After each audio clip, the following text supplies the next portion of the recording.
the American League Championship. I don't believe it. It just continues. My, oh, my. High fly ball into right field. She is gone. Oh, drives one. Right field. Did he do it? He did. Are you kidding me? Let's go.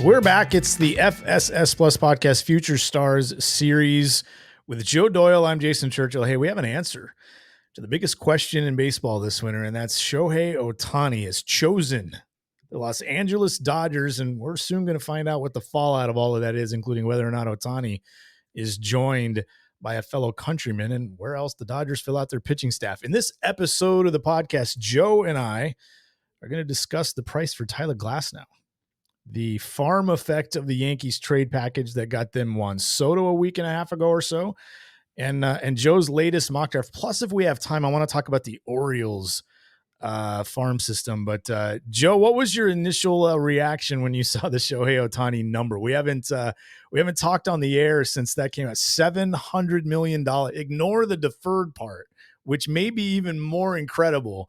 But when you saw the $700 million on a scale of 1 to 10, how surprised were you that number was where the Dodgers and Shohei landed? What's up, buddy? Good to be on another podcast. Yeah, it was. I had prepared myself for the number to have a 5 in front of it, or for the number to potentially, like, the universe of a 6 in the front of that number. It existed, but a $700 million figure. I think the crazy thing is, every year a guy tries to reset the market for the Players Association, as a starting point for the most valuable player in baseball. I can't imagine anybody's going to touch 700 million for the next decade. I could be wrong, but I don't think anyone's touching that. Yeah, I don't think so either. When you look at his potential, I know there's some question about whether he's going to pitch much moving forward, but and there's some unknown with the procedure that he had in the fall, and the expectation is that he's not going to pitch it all in 2024 at least. But even if he were to get on the mound, Joe, if he were to do his DH thing 140 times a year and get on the mound and throw 100 innings a year for 5 of those years, I got to say, even on the field, I think that's worth $70 million a year, considering how effective he is when he's on the mound. I think 100 innings a year so 500 innings over the lifespan of that deal, and 140 games a year for those 10 years. I think that's worth $70 million a year. I think that's worth the $700 million on the field. On the field. Really? I do. I absolutely do. That's about 15 to, that's probably more like 18 starts. Give him 18 starts a year. And by market value, years. By market value, Jason, by market value, he has to get about 9 FWAR per year. If we're just going off market value, like 8.5, 9 WAR per year, I can't disagree with you from a 10,000 foot view for the value of the player, because I do think, like we have both repeated, like Shohei Ohtani is going to extract that value into the Dodgers for years to come from a global brand recognition, marketing perspective. But I don't know, man.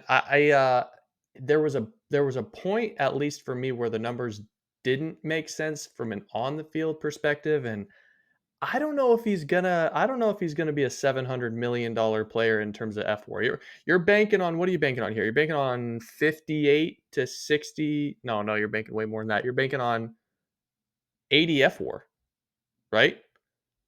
Over 10 years. Maybe. Here's the thing. That changes all the time. And here's one of the factors that went into that for me was, do you remember where the market was in 2019 before the pandemic? It was nowhere near where it is now. So we went through the pandemic. 2021 did not reflect that we were even remotely through the pandemic, because it didn't feel like we were heading into the 2022 season, at least from a baseball standpoint and a market standpoint. Last year, we got back to, you get impact guys on the, Trey Turner got $300 million. Correa was going to get 250 plus to $300 million if his medicals were okay. Judge got $300 million.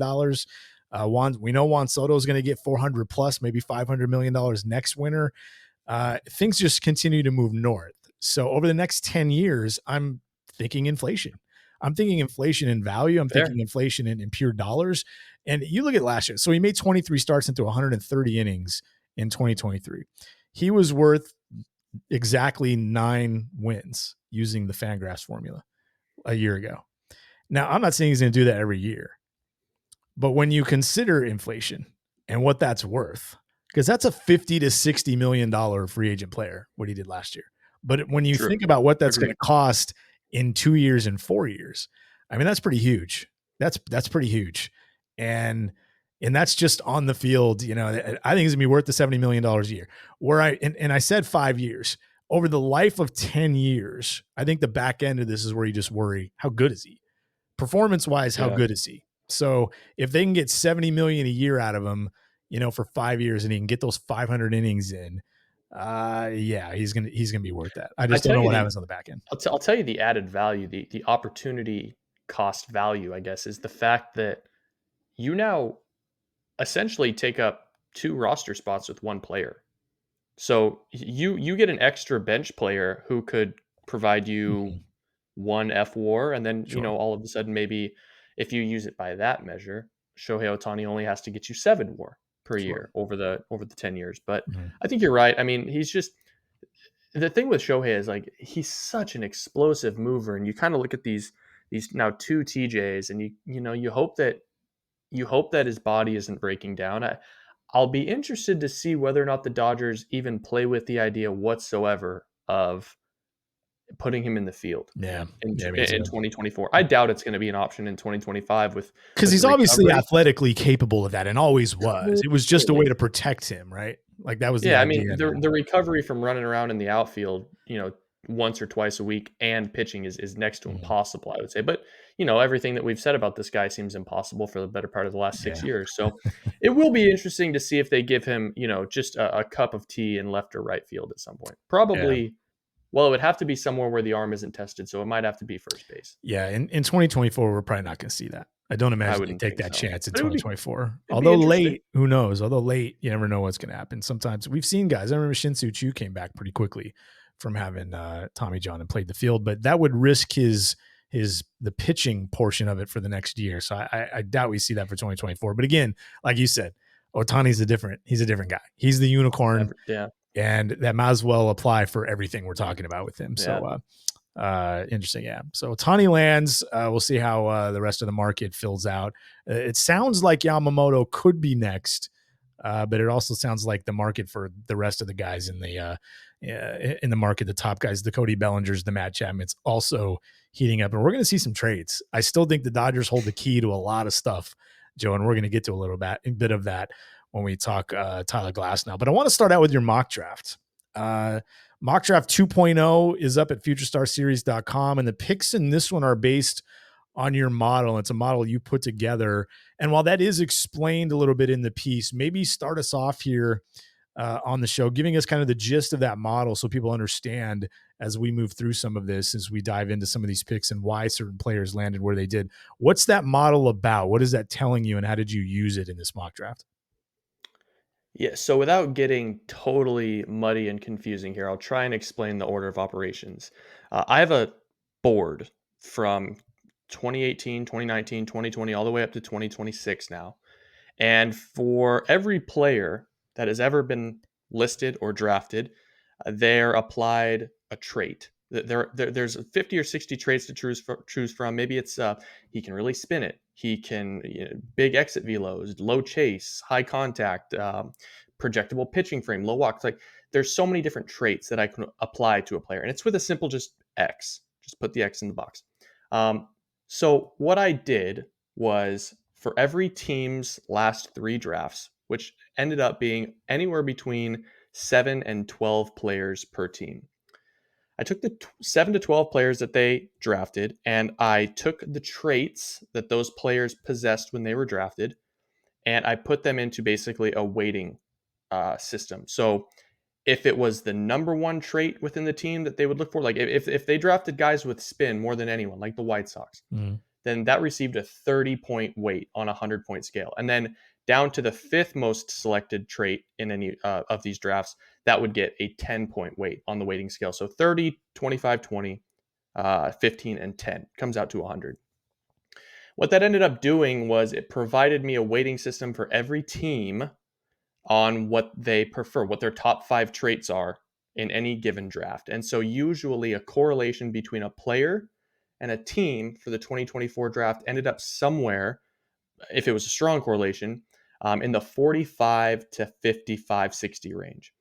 And so basically, I just took whatever the top 5 traits were based on this system that I created. It's really crude, but and I applied it to whoever the best players available were left in my top 75 for the 2024 draft and compared it to those traits. And whoever had the highest score was the pick. And so that's why you see, like I mentioned, the Chicago White Sox were a pretty high correlation score. I think that actually ended up, I think Brody Brecht had like a 65 correlation score with the White Sox. If you go back and look at their last few drafts, they've taken Noah Schultz, Peyton Pallette, Grant Taylor, guys like that, guys with big spin, sweepy, like reliever-esque floor profiles. And that's kind of what Brecht is. And so he was the pick there. There are other teams where it made a ton of sense. Like if you look at the St. Louis Cardinals, the Cardinals' number one trait that they've selected in the top 3 rounds over the last few years has been power, exit velos, impact upside.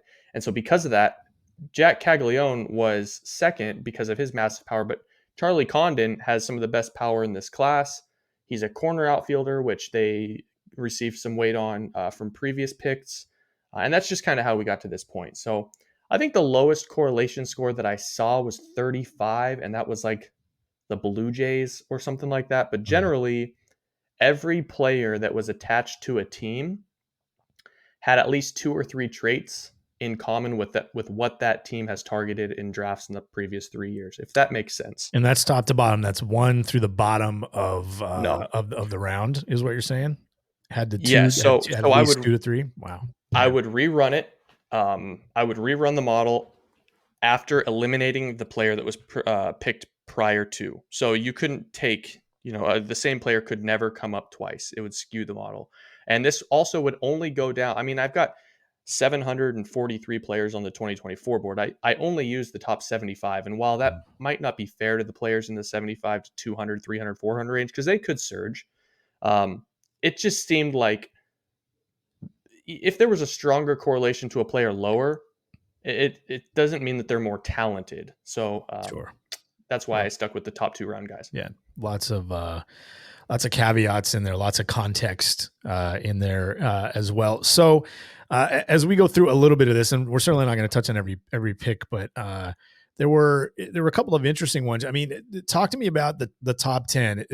Which picks in the top 10 or so were so dead on the model that it just made the selection really easy for you and theoretically for the club going through this mock? Which ones in the top 10 stood out as just like, this one was so easy because the model, that the weight, the score there at the end that you get was so strong, and it was just like, boom, this is the guy. Yeah, Chase Burns at number 3 to the Colorado Rockies was actually I think that was a 65. I think they received traits in the 30, 25, and 10 buckets that all connected the team to Chase Burns. Now it's interesting. I think Charlie Condon was actually also like a 60, so it was really, really close.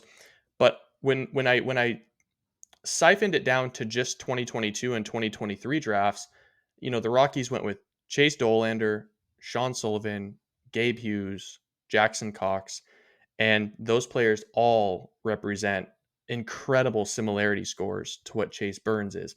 And just Charlie Condon came up as a close second in this pick, but I looked at their farm and I said, I'm going to call an audible here because they've got young Kiel Fernandez, they've got Benny Montgomery, they've got Jordan Beck, they've got Sterling Thompson, they've got Zach. Like, they have a ton of outfielders on the way, and I wanted to provide something that's a little bit more recency bias than what Charlie Condon would have been. So that was an interesting one. And then I thought the second one that was really quite interesting was the pick for the Washington Nationals at 10.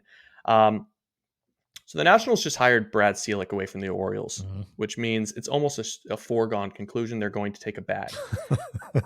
It's just the way it is. It's one of the easiest ones in baseball, right? One of the easiest ones in baseball. And Mike Rizzo loves a high school impact faller, right?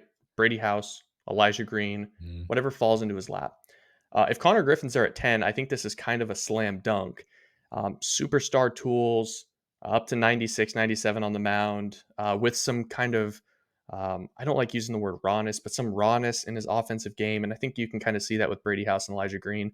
This was a pretty high score as well. And I think this was a 55 or a 60. So I think this is a really, really good fit as well. I think some of the winners, like in this mock model draft, if Oakland had Travis Bazzana fall into their lap at 4, I mean, you look at some of their previous drafts, with Henry Bolt and Jacob Wilson and Max Muncy and some of these just West Coast, toolsy position players. Like I think Bazzana is right in their sweet spot. And I was actually watching some film, and it's the first time I think I've seen it. Travis Bazzana could be Jason Kipnis. Like I really came to the conclusion that he might be Jason Kipnis. I do want to add one thing. I mentioned that I called a slight audible for the was it the Cardinals? The White Sox. For the White Sox. With Burns. There were 2 other audibles that I called early. One of them was the Angels, and I got a lot of ire for this on social media because everyone thought it was lazy, which is fine. I understand, but hear me out. The second closest correlation score here was Will Turner, which I thought was, so Will Turner didn't even get drafted in this draft, but he's maybe the most polished player in the class in terms of like extremely low chase rates, high contact rates, up the middle. Like he's going to move fast. He's kind of got that move fast profile. I called an audible. I went with Jack Caglione. He was still on the board here. And Mike Sirota made some sense too, but I went with Caglione because if you think about it rationally, how many teams are actually prepared to nurture a two-way player all the way up the system? Sure. Right? That's a really hard thing to do. It's a really hard program to build. And I think, I can think of a team that has experience doing that, Joe. I can think of one team at least, right? That would be and for as rocky as it was, they did a pretty good job with him. I mean, look at what he's accomplished. Sure. But you look at a team like Tampa Bay who tried to do it with Brendan McKay, that didn't work. We'll see whether or not the Giants can do it with Reggie Crawford. I just thought this would be a tremendous injection of positive PR for the Angels, and I think they would know how to handle this. So that was one. And then the other one I wanted to bring up, and then we'll move on. I called an audible at pick number 9 for the Pittsburgh Pirates for Slade Caldwell. He's an outfielder, 5'9", 181. Certainly unconventional, but they just hired Justin Horwitz away from the Boston Red Sox, and the Red Sox have been so incredibly contact hitter, up the middle high school player heavy. Like the number I pulled up, I'm trying to remember what it was, but they haven't drafted a high school. Let me see. It was like Tanner Houck was the last pitcher that they had drafted that wasn't a high school bat in the first round. That was like 2017. So I don't know. I think Slade Caldwell is going to end up a top 20 pick in this draft, and it may be a little rich for some people here at 9, but he fits the Justin Horwitz Boston Red Sox model better than just about anyone here in the first round. Let me go back to the Angels at 8 really quick. You said that Will Turner was the second closest correlation there, the second closest match for the Angels. He's the South Alabama outfielder. What is Will Turner? I guess that's the big question for me, because I have a really good idea of what kind of upside Jack Caglione brings to the table as a two-way guy, whether he ends up being a hitter only. Like I get that profile. Tell me what Will Turner is, because to be honest with you, at the end of the day, that's what's going to tell me whether this pick makes sense to me or not, whether I'm an Angels fan or not. What is Will Turner? Yeah, Will Turner is a 6'2", 190-pound left throwing center fielder out of South Alabama. had a chase rate under 15% this year. And while that was at South Alabama and he probably didn't see the greatest level of competition, it's still pretty tough not to chase on pitches outside of the zone at any level. Sure. Um, Pretty high contact rates. I would say it's probably below average to fringy power. It's essentially the Nolan Shanuel playbook here. But Will Turner is going to play center field, which I think is a really interesting player. So ultimately, not a lot of impact here. Like Will Turner is probably not going to be a role 55 player. He might not be a role 5 player. Is this a Kevin I Kiermaier? would say Is that what we're talking about here? No. It's not that level glove. It's probably a 55 glove in center.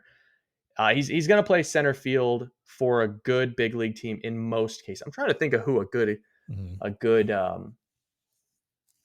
example of him would be. Like, maybe Jared Kelnick level defense in center field. That's not even it's a kind of a proximity bias there. Anyways, above average center fielder, above average to plus runner. He does a lot of things really well in the grass, and he's going to run a high OBP. He's going to probably run a 275, 280 average. He might hit 10 to 12 home runs, and it's probably a 2 to 2.5 win player, which we've said over and over and over the last few years with the Angels picks. And obviously they'd have the choice of anybody else on the board at that particular point in this scenario. But if it came down to Will Turner or the two-way guy from Florida, like this is the number 8 pick in the draft. And granted, it's not a great class. At least that's the way it looks right now. It's not necessarily the best class, but there's no chance I'm taking Will Turner here if I'm the Angels. Although we can look back at the last couple of Angels first round picks, and I've been like, there's no chance I'm taking Shanuel in the first round here, and there's no chance I'm taking Neto here in the first round. At least that would have been my thought. Right. So they'll probably take Will Turner if that becomes the norm. I wanted to get one more question before we move on. Like you talked about your model and you went back to, I think you said 2018 and then move forward. What happens to your model when, because you have a Nationals model but that's based on who's calling the shots there, right? Like that's a GM scouting director combination that kind of moves forward with what they believe. And they obviously work with their scouts and their data people and their analysts and all that. And that's how the model is. That's how you develop the model based on, the traits that they prefer and the history. But when the history starts over, because there are some guys getting promoted, the Miami Marlins just got a new scouting director, for example, like, now it starts over for the Marlins. Right now, the model looks different for the Marlins, and the correlations and that model, your confidence in the model for the Marlins might change because of who's at scouting director now versus who was before, and who's at GM versus who was before, because there's obviously been some changes. And I'm using Miami as the example because they have changes in both positions. Yeah, so I have boards going back to 2018, but this model only takes into account 2021, 2022, and 2023. So it really only takes into account the traits of the top 3 to 4 players drafted in those 3 drafts for each given team. And I really tried, at least for teams that veered away from their old scouting department this year with someone new. And like, for example, the Kansas City Royals just hired Brian Bridges as their new scouting director. Cam Caminiti just kind of fits what Brian Bridges and the Braves have always done. So I kept that pick. But the Nationals just hired Brad Selick. I called an audible there with Connor Griffin, even though it was a great fit already with Mike Rizzo. The Pirates just hired Justin Horowitz. I called an audible because I know what the Boston Red Sox like, how Justin likes to take. So I went there. And then, like with Miami, if we would have known that Frankie Pillier had left Seattle and gone to Miami to be their new scouting director, I certainly wouldn't have gone with what the model said and sent them a high school arm. But when you look at what they have done, for example, with Noblemeyer, Jacob Miller, Carson Milbrandt, Thomas White here over the last couple of years, that's what the model pointed to. I would expect the Miami Marlins to take a bat now in the first round. But yeah, it just took into account the last 3 drafts, not going back to 2018, and only the picks that were selected inside the top 100 in the last 3 drafts to build traits around. How much of what Pillier did in Seattle and how Seattle's drafts turned out can you just automatically transfer over to Miami here, considering the scouting director has a lot of say here, but the general manager and other people in that front office have the final call on which direction they like to go and where they prefer, particularly high in the draft? How much of that can you transfer over from Seattle with Miami stealing their assistant SD and making him their scouting director. Well, I mean, I would look at two things. They just hired the Marlins just hired Peter Bendix from the Rays. The Rays haven't taken high school pitching at all in the first couple of rounds, with the exception of Nick Bitsko. And I look at it from a standpoint of, and that was in 2021. I look at it from like, if Peter Bendix is hiring Franklin Pillier to be the director of amateur scouting, they probably see eye to eye in philosophy in terms of where they want to go with their first couple of picks. The Rays have always gone for position players with interesting traits in the first round, and so that's why I'm sure that he and Pillier got along, and I think they're going to probably have a similar approach to the first couple of rounds. Sure. Them having similar, at least crossover backgrounds helps in a lot of ways as well. It's an odd time of the, I don't want to say odd. It's never a bad time to have a mock draft.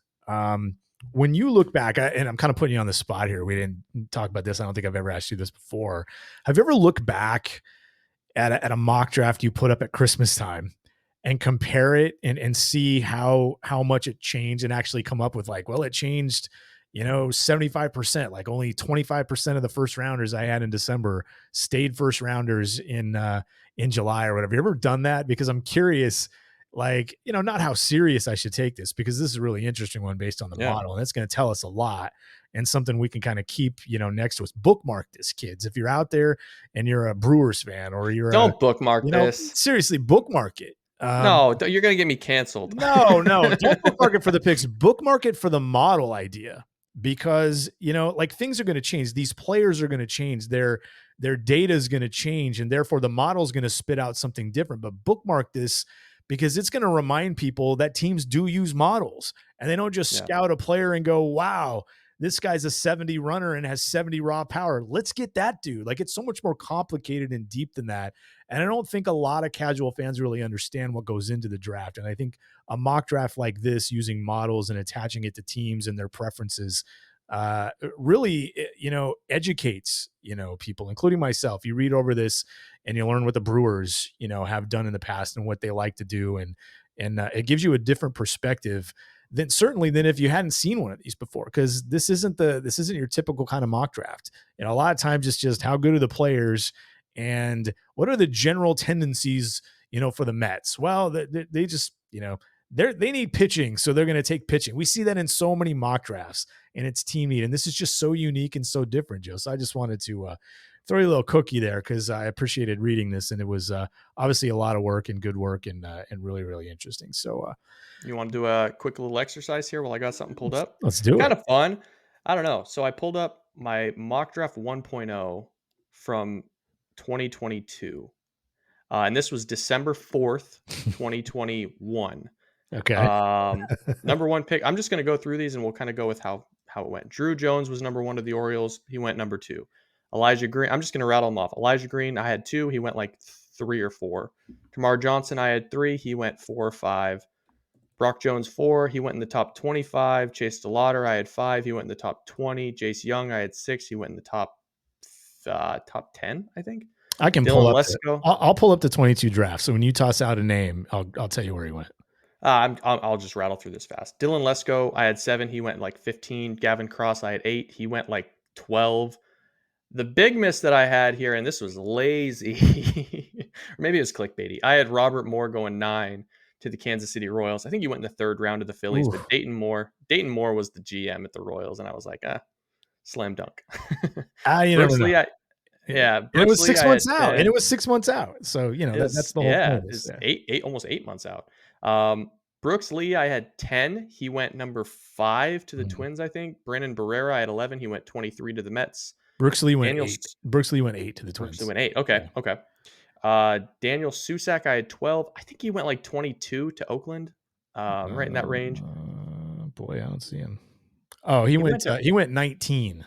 Yeah, to Oakland. 19. Okay. Yep.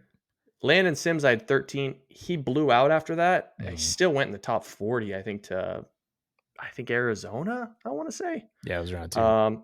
Blade Tidwell, I had 14. I think he slipped a little bit because of elbow concerns, but I think he still went pretty good. I think he went in the 2nd round. Yeah, not right. 2. Yep. And then I'll just rattle through these. Jacob Berry went in the 1st round. Noah Schultz went in the 1st round. Dylan Beavers went in the 1st or 2nd round. Kumar Rocker went in the 1st round.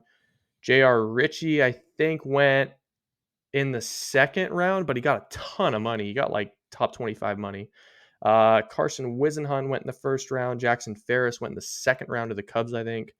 Tristan Smith ended up at Clemson. Peyton Pallette blew out. Man, this was an ugly year for college pitching injuries. Right. He blew out, but he went to the White Sox in the second round. Kevin Parada went in the first round. Brock Porter went in the second round to the Texas Rangers, but he got like top 15 money because they went with Kumar Rocker at 3.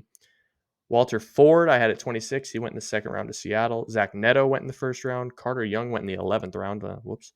Andrew Dukanich went to Vanderbilt. Mikey Romero went in the third round of the Dodgers. No, Cam Mikey Collier Romero went to the Red Sox in round 1. Oh, that's right. They went underslot with Mikey. Yep. Cam Collier went in the first round to the Reds. So Yep. I would say I was probably 24 of 31. Yeah. That's pretty good. So it's Absolutely. prescriptive in a way. Yeah. Yep. Wow. That's pretty good. Interesting. That's a fun little exercise. Yeah. Good stuff there. Mock drafts around Christmas time. Gotta have it. This should be a yearly thing, by the way. You should just every year you should just post one of your mock, even if you just gotta just run through one, like, you're busy, you didn't get to one in early December. Christmas Eve, Joe Doyle pops out a mock draft. That should just be a thing at futurestars.com, Joe. Like, people love to see it. It's really interesting. Yeah. It's legitimate information. It's not just, I guess what I'm trying to say here, Joe, is this isn't just clickbait. Let me throw up a mock draft.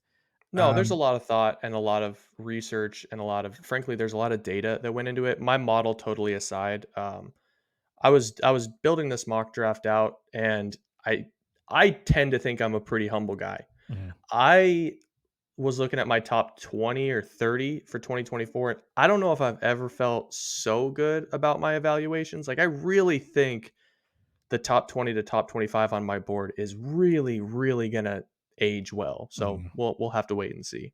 Excellent. Good stuff. Despite the draft class maybe being a bit down in 2024 versus a year ago, and maybe even versus 2025, every club, I like to say this every year, every club has a chance to gain ground on everyone else in every single draft, improve their farm system, make up a deficit, inch closer to where they want to be at the big league level. Check out Joe's latest mock. It's the top story right now at futurestarsseries.com. All right. Speaking of farm systems, even after signing Ohtani, the Dodgers are buzzing around pitching like a buzzard during a zombie apocalypse. It's like everywhere you look, it's the Dodgers and Yamamoto. It's the Dodgers and Blake Snell. It's the Dodgers and Tyler Glasnow. They've been linked pretty heavily to Glasnow ever since the offseason started. And earlier in the week, Ken Rosenthal tweeted the two clubs are working on a deal that would send Ryan Pepio and outfielder Johnny DeLuca. Pepio's a right-handed pitcher to Tampa for Glasnow and outfielder Manuel Margot.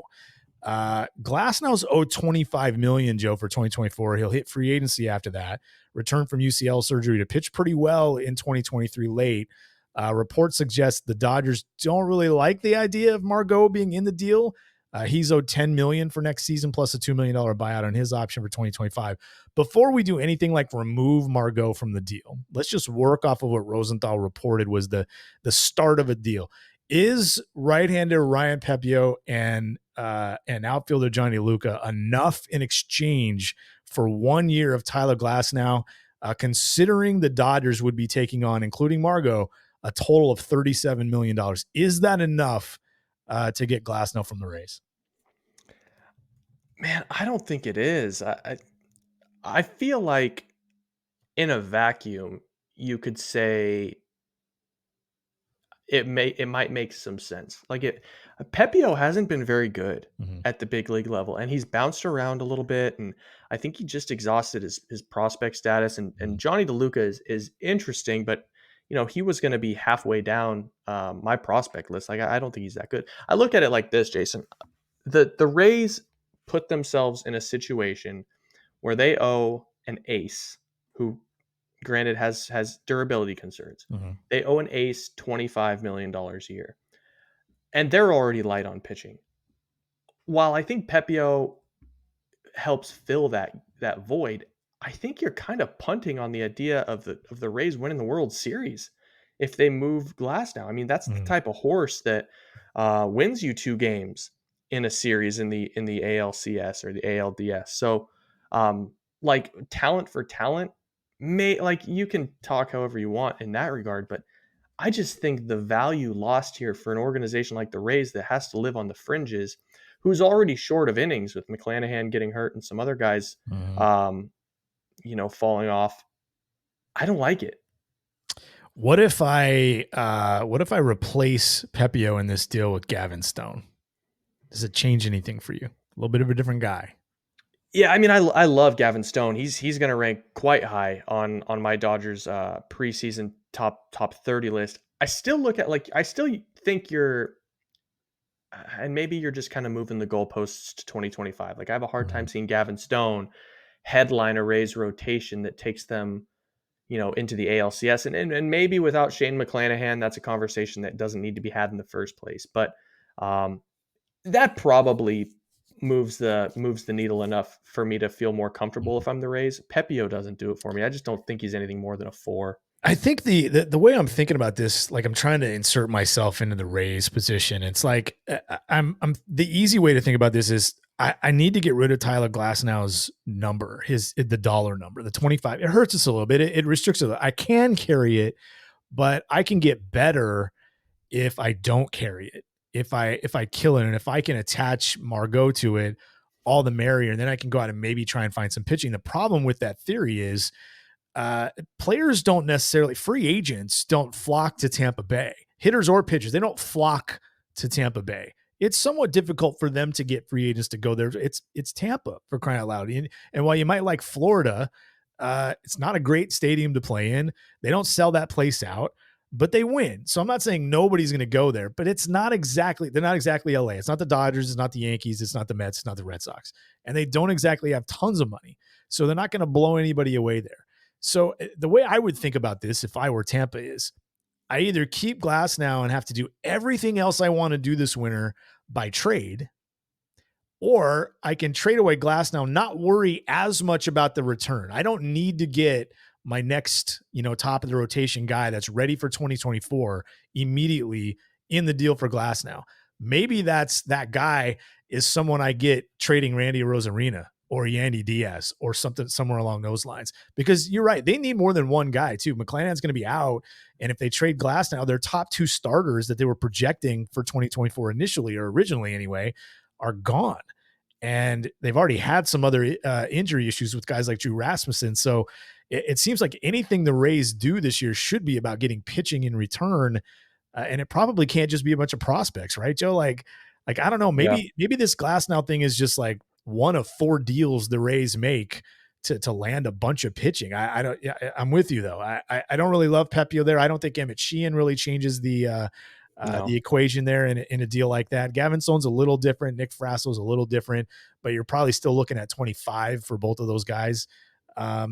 At the end of the day, if you're the Rays and you can attach Margot in that deal, do you pull the trigger if it's Gavin Stone versus Ryan Pepio? I probably do. I tell you though, the alternative for me would be I think Tampa should move Margot in a side deal for anyone that would take the money. I'm Mhm. sure. I mean, listen, he's still probably a 1 to a 1.5 win player if he gets the at bats. He Mhm. hasn't gotten the consistent at bats, and he's been a little dinged up in Tampa. I think you could make the case that Margot is going to be worth $9 million this year. I would move Margot in a single deal. I would keep Glasnow, and then I would probably flip Randy Arozarena.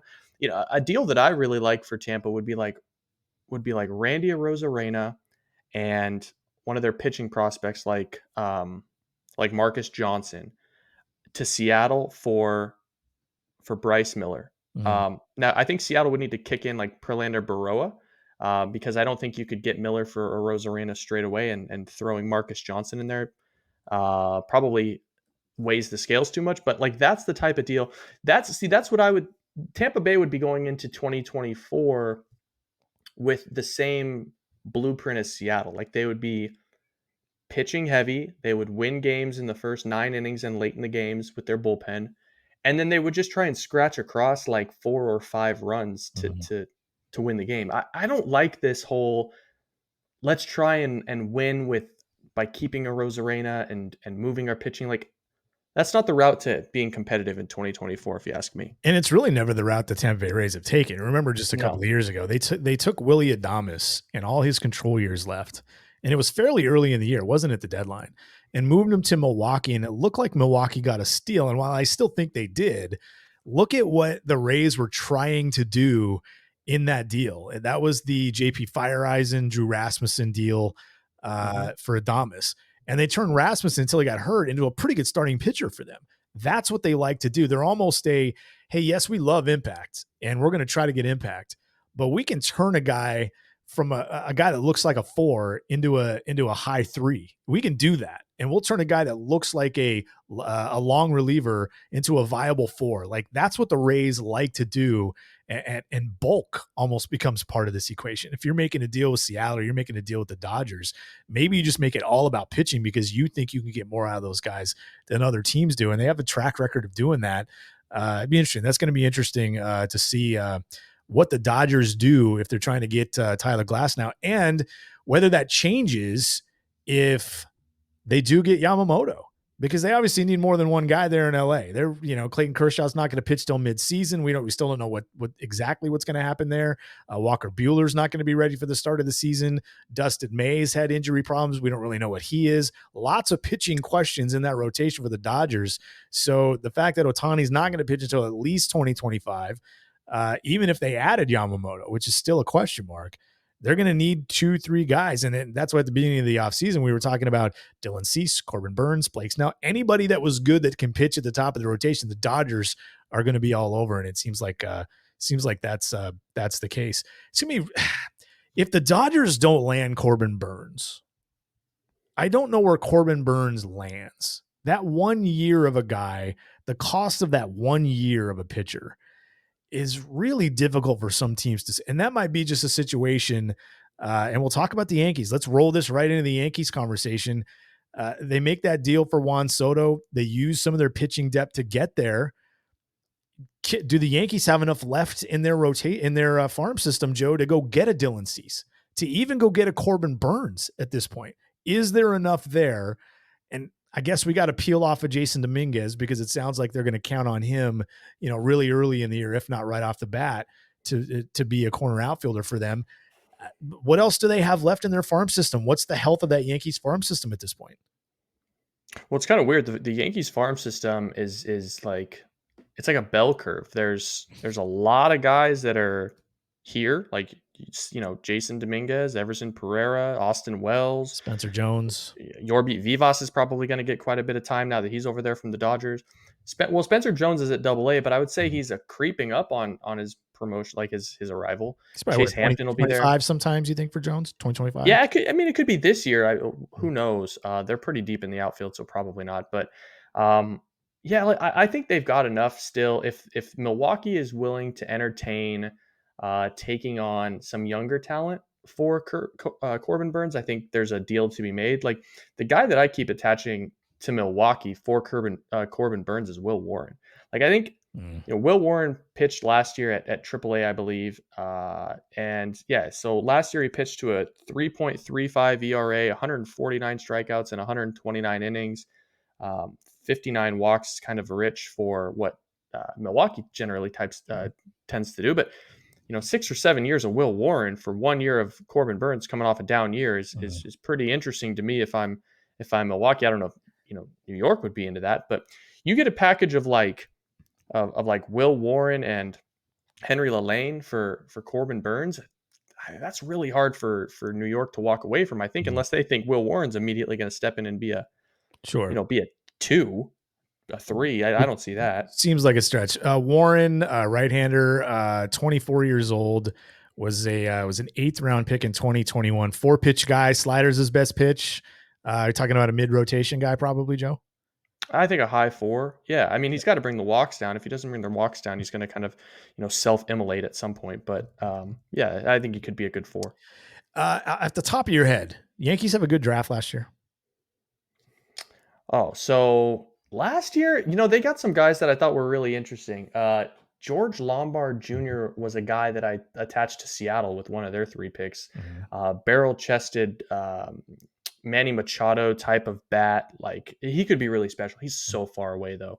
The guy I loved with that draft, and we'll see what Eric Cressey can do, is Kyle Carr, left-handed pitcher. I've been following Kyle Carr since 2020 when he was a high schooler.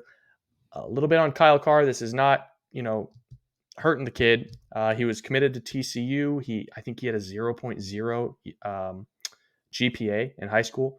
So he goes to JUCO, dominates, more questions because he couldn't qualify to get into.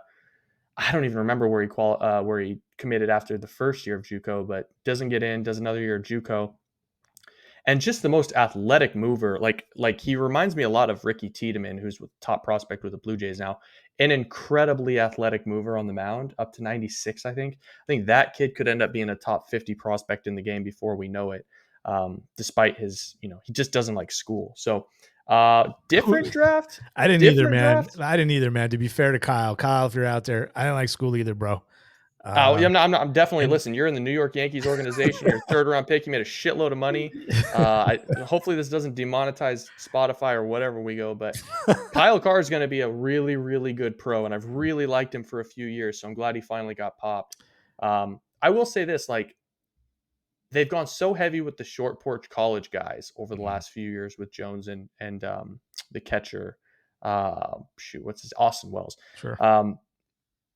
It was kind of interesting to see them go with a right-handed hitting prep shortstop, and then a really athletic lefty out of the JUCO ranks. So I like their draft. It's just very, very different.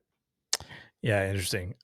So it added some long-term upside. It sounds like at the very least into their system. I thought of that because you said you were talking about Milwaukee maybe taking, more long-term, bigger picture types. And the first guy I thought of was Lombard, Roderick Arias maybe in there too. Guys like that, guys that aren't going to be ready for 3-4 years. I don't know where exactly Milwaukee is, but it doesn't look like they're going to have much of a chance to win in 2024. And if they're going to move Burns, Woodruff's already gone. They non-tendered him. He was going to miss the season anyway. We'll see what they do with Willy Adames. It sounds like they're looking at 2025, 2026, 2027 at that window and probably the back side of that window. So someone like Lombard, somebody like you mentioned Will Warren, he might be ready this year, but somebody like Lelane, somebody like Carr, guys that are 2 to 3 years from popping into the big leagues. That does seem like it's going to make a lot more sense for the Milwaukee Brewers. Maybe, hey, you look at Corbin Burns and all the places he could go. Can you think of any teams out there that would want Corbin Burns that have a need at shortstop too? Because I can think of a package deal that might make a little bit of sense attaching Willy Adames to this. The team that first comes to mind for me is Boston.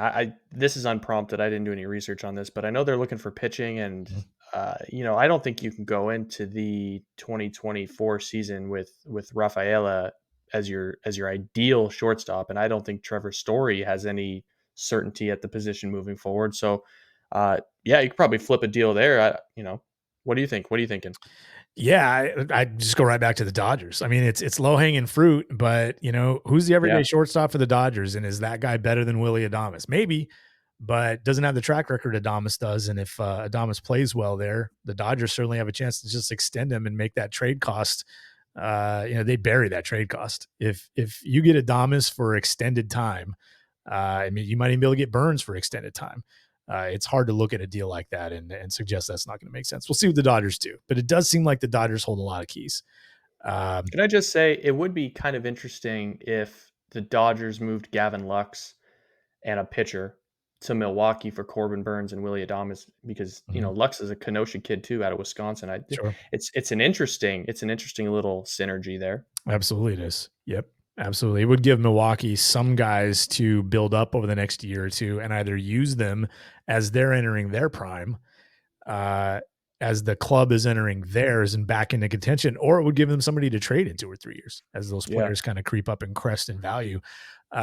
We'll see what that rebuild looks like in Milwaukee. Not really sure what to think of that at this particular point.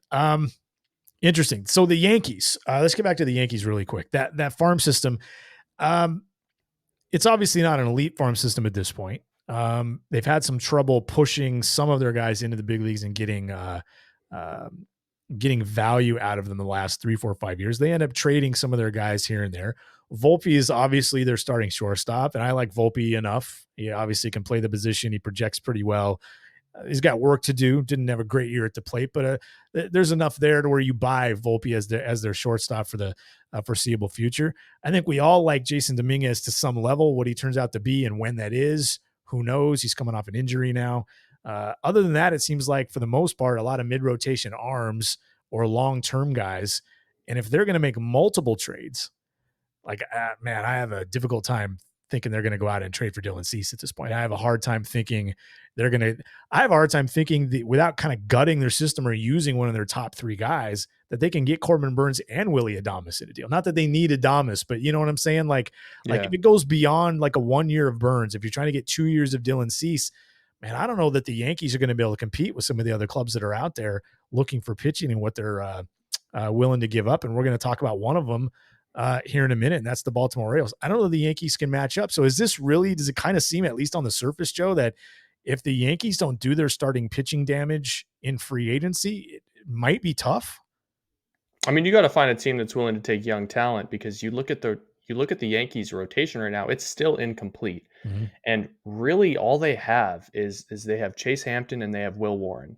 That's pretty much the only reinforcements that they can expect to contribute this year. Like Clayton Beeter is not going to be a starting pitcher at the big league level. So, yeah, I mean, I think they probably have to spend some money on the free agent market if they're gonna take care of this rotation. If you could go to the Milwaukee Brewers and offer them, I don't think the Yankees would move George Lombard this early. Would they take would they take Henry LaLane and Kyle Carr and more of a lottery ticket like a Cade Smith?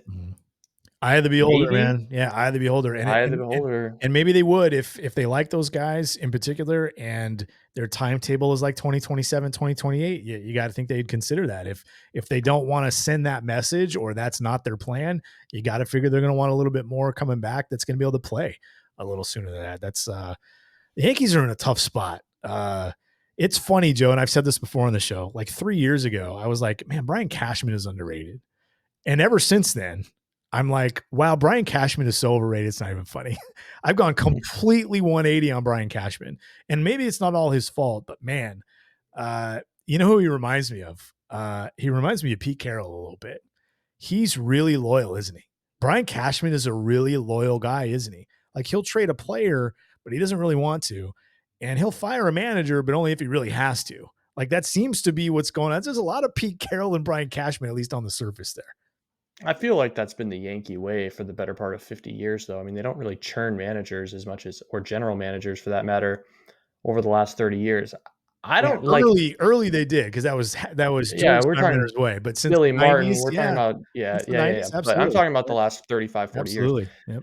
Yep. No, like Cashman definitely was put up against the wall a little bit when his payroll was cut back and all of a sudden he had to, for lack of a better way of looking at this, GM and all the analytics. When analytics caught up to baseball, I don't think everyone knows when there's a bad free agent. Everyone knows when there's a good free agent, and everyone knows if there's a good free agent, how to expose that good free agent. So it's like, you can't just buy the guys that are thumpers and producers and trade for them like you used to in the 90s. That advantage just doesn't exist anymore. And I think my interpretation of it from afar is Brian Cashman has just had a very, very difficult time understanding which prospects he should trade. I think he's afraid to make mistakes in trading prospects because he's built his team around money for so long that now having to adjust and get younger it's a tough lesson. It's a tough, lesson to learn and how it works. It's amazing that with Juan Soto, a guy that's been in the league for 5 years, they got younger. That just goes to show how long Soto's been in the league and how young he was when he broke in. All right, we have a few minutes before we got to get going here. I wanted to bring this up, and we can continue to talk about this next week and as the winter moves on. The Baltimore Orioles need impact starting pitching. I don't like the rotation much. That was a big reason why I didn't think they'd be able to do much, at least deep into the postseason. I think that first round is pretty much a crapshoot. But after that, you have to be able to pitch, not just at the back end of your bullpen, but in the middle. And your starters have to give you 5, 6, 7 innings. And I just didn't think they had that. I think Kyle Bradish is more of a 3. He was basically their ace a year ago. And they just had a bunch of mid-rotation guys that I didn't really love pitching in the roles that they were in. But what they seem to have in Baltimore right now is a lot of ready or near ready young players / prospects, kind of by the half dozen at least. It's the Colton Cowsers and the Heston Kjerstads and Jordan Westberg and Mayo and Joey Ortiz and Connor Norby, all right on kind of the fringes of the big league roster. But the O's not only have needs on the mound, but I don't imagine it makes a lot of sense for them to send a big portion of those guys back to AAA this year. When it comes to the 2024 club, not that you're just going to send them away to send them away, but man, if I took away, I'm going to challenge you a little bit here, Joe. If I took away Dylan Cease, now I don't see the Orioles as a team that's going to trade for a Corbin Burns. It seems like the Orioles are going to want control a little bit. I would think Cease maybe, but I'm going to take that one away because that's low hanging fruit. Other than Dylan Cease, do you see a potential trade match out there, a club out there that might have a young starting pitcher, I'd say with 3 years of control or more, that the Orioles might attach themselves to and that they might have the young hitters to go get? Because that seems to be where their depth is in their farm system right now. That's hitters like Cowser and Kjerstad and Jordan Westberg and guys like that. I'll give you an arm with 2 years of control because I think it's an interesting match. Would Houston trade Framber Valdez? I know we've talked about it. Interesting. But because they have a Framber decision to Valdez make. Are they going to trade him or are they going to extend Valdez? I think Framber Valdez for Kobe Mayo is a really interesting starting point because I don't think if I'm Houston, there's absolutely no chance I make that deal. Just me Really? personally, absolutely no chance I trade Valdez for Mayo. Absolutely no chance. In fact, there's no one of those guys, not Cowser, not Kjerstad, not Westberg, not Mayo, none of those guys I just mentioned, not one of them. You'd have to put other players in that deal for me to trade. I mean, we're talking about one of the 5 best left-handers in baseball, 2 years of control. Yeah. I mean, it would take more, but I think Houston would be interested in Kobe Mayo, and maybe it's maybe it's Baltimore moves a guy from their rotation for Framber Valdez. Maybe it's Framber Valdez for one of the Orioles' current starting pitchers with really interesting metrics, and also Kobe Mayo. Who's the guy that I'm trying to think of in that rotation? I'm drawing a blank on his name. You're talking about their current rotation that pitched in the big leagues a year ago? Yeah. So you're not talking Dean about Kramer. You're not talking about Kramer. No. Okay. Yeah. I'm talking Dean Kramer and Kobe Mayo for Framber Valdez. Or you could try and get Bradish. I don't think you're going to get Bradish, but right.